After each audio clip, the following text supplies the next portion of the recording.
In the decades before the Second World War, many creative American and British lesbians fled the repressions of their hometowns, such as Washington and London, and formed a like-minded community in Paris.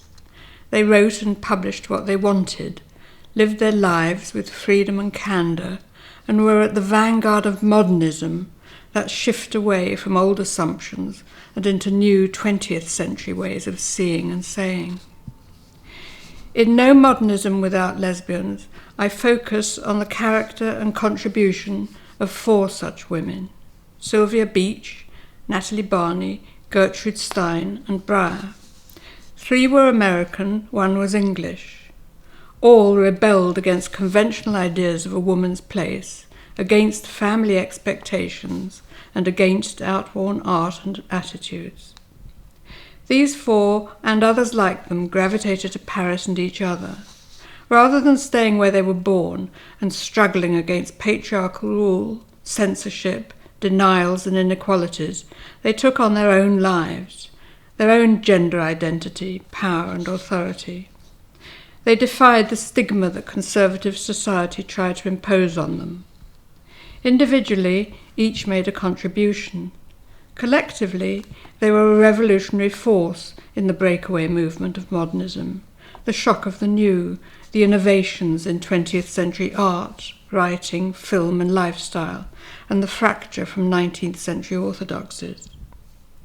Gertrude Stein said, "It wasn't just what Paris gave you, it was all it didn't take away."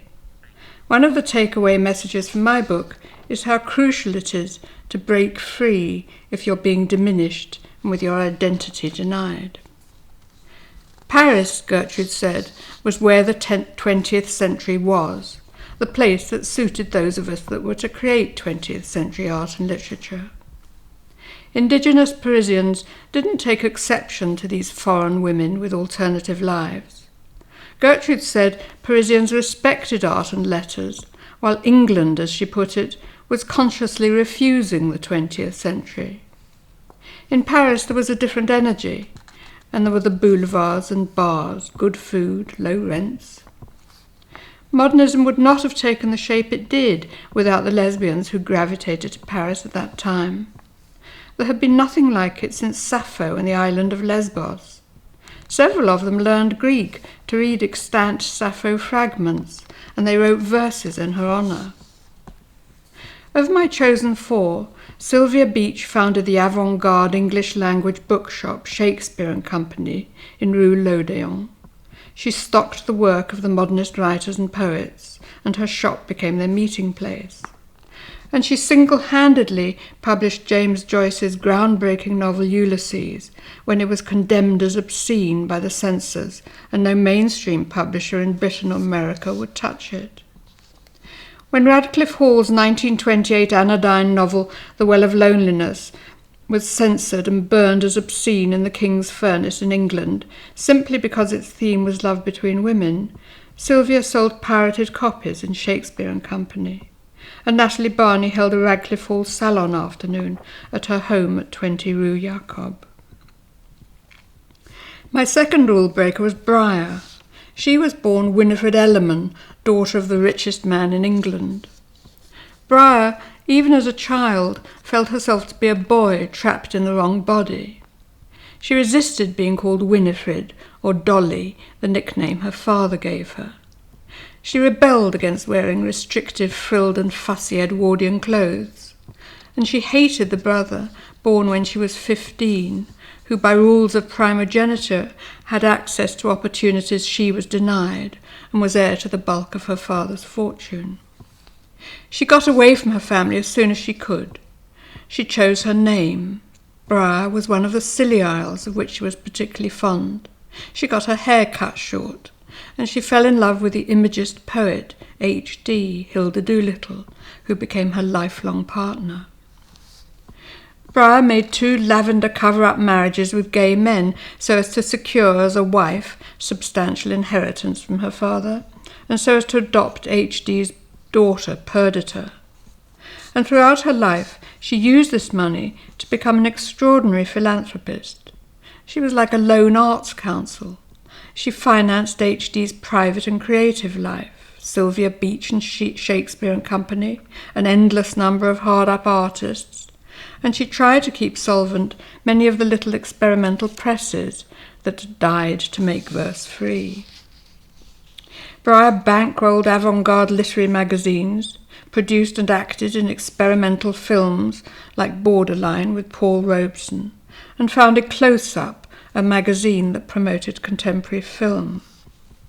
She gave money to the burgeoning psychoanalytical movement in Berlin, and in the early 1930s she raised the alarm about fascism and anti-Semitism and financed the escape from the Nazis of Freud and more than 100 Jewish intellectuals from Berlin and Vienna, who, had they stayed, would have been sent to the gas chambers. The third of my four is Natalie Barney.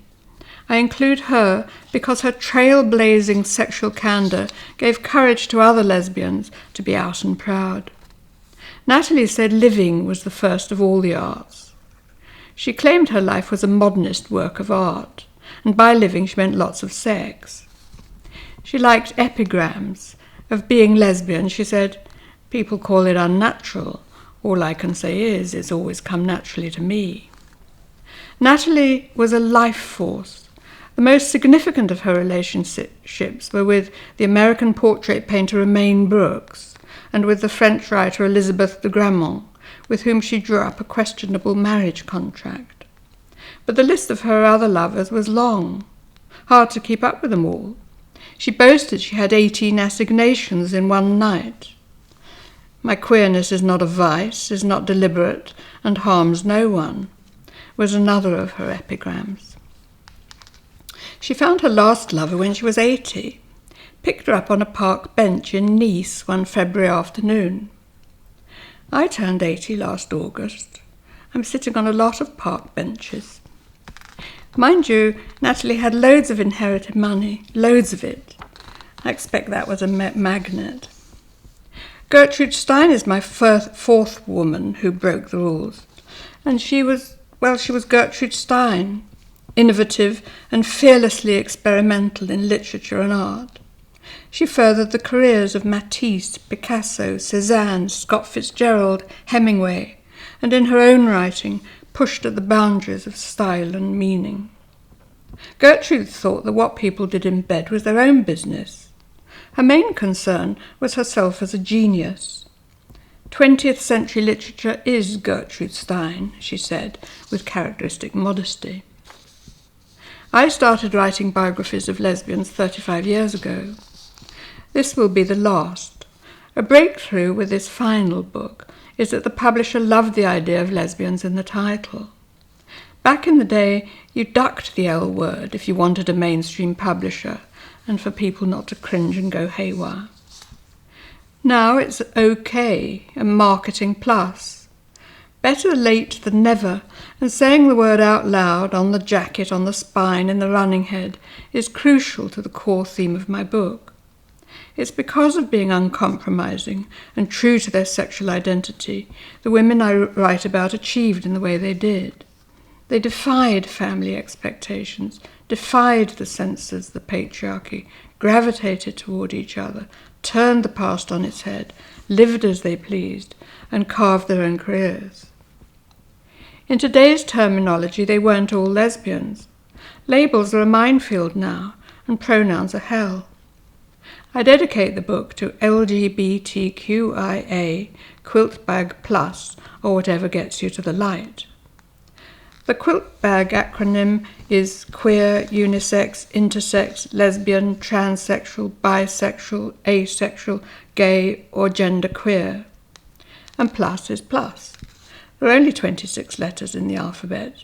I'm easy about appropriating all of them for the gender diversity of women. But I didn't want to get caught into this initialism.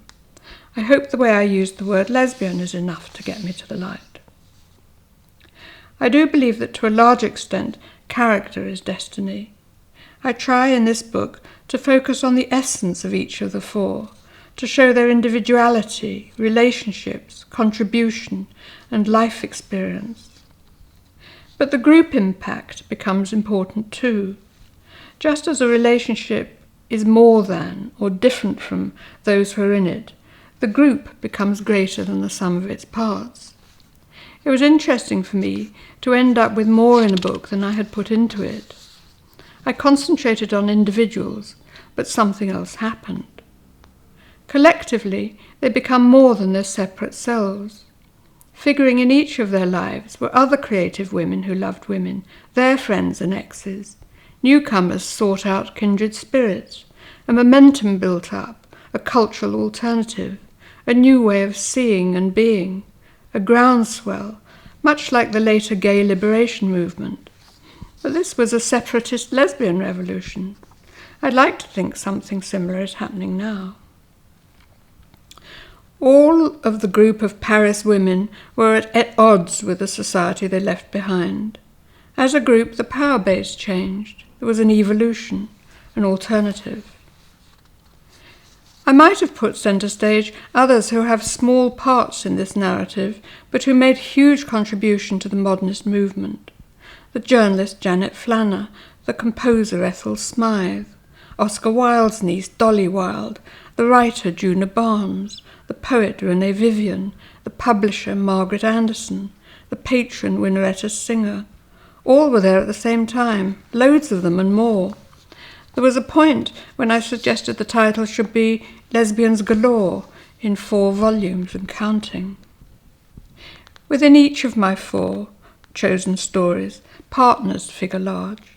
Sylvia Beach would not have started Shakespeare and Company without the help of her partner Adrienne Monnier, who had an equivalent innovative French language bookshop across the street from Sylvia's in Rue l'Odéon. Bryher took much of her inspiration from and lived in the creative shadow of her lifetime partner Hilda Doolittle. Natalie Barney partnered the portrait painter Romain Brooks, married the French writer Elizabeth de Grammont, and wrote sonnets, stories and scatterings about other lovers too numerous to list. Gertrude Stein's Marriage of the Heart was with Alice B. Toklas. Little Alice B. is the wife for me, and Alice was the power behind all of Gertrude's successes. They first met in Paris on the 8th of September 1907, and from that day on they were together and never spent a night apart until Gertrude's death 39 years later on the 27th of July 1946. The writer Truman Capote visited Romain Brooks's studio after the Second World War. Her portraits lined the walls. He called the displayed portraits the all-time ultimate gallery of famous dykes. They formed, he said, an international daisy chain. Same-sex relationships have always been there, have always been diverse, complex and individual. It was always far past time for the world to recognize that truth. You can't censor human nature with Sylvia Beach's view.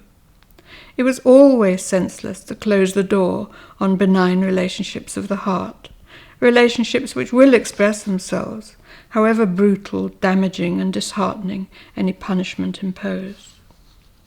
The Paris lesbians succeeded in freeing themselves from male authority, the controlling hand, the forbidding edict. They didn't reject all men. They were intrinsic to furthering the careers of male writers, filmmakers, and artists whose work and ideas they admired. What shifted was the power base, the chain of command.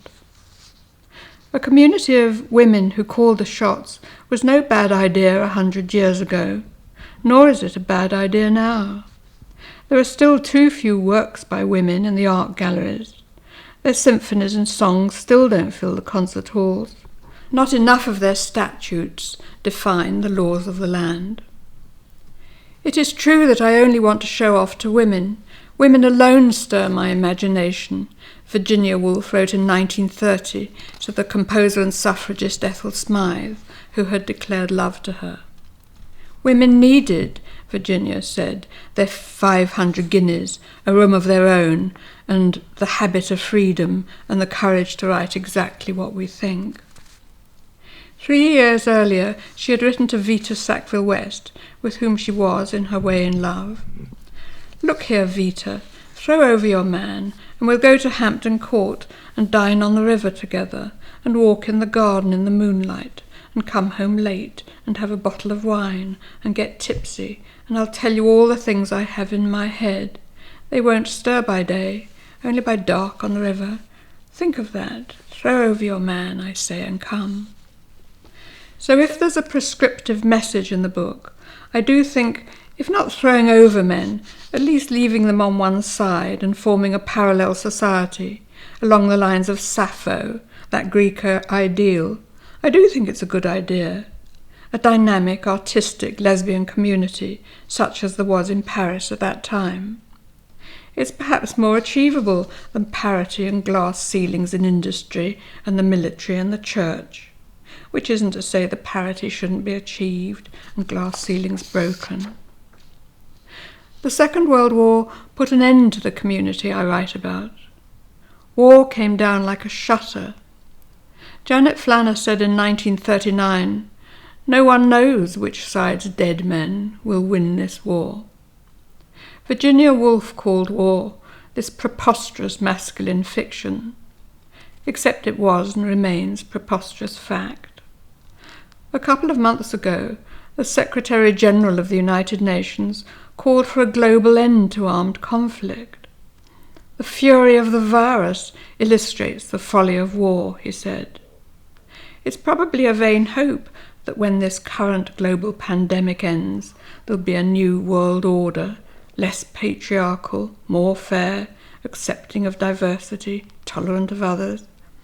But come what may, creative lesbians will still find each other and individually fashion unique ways of seeing and being.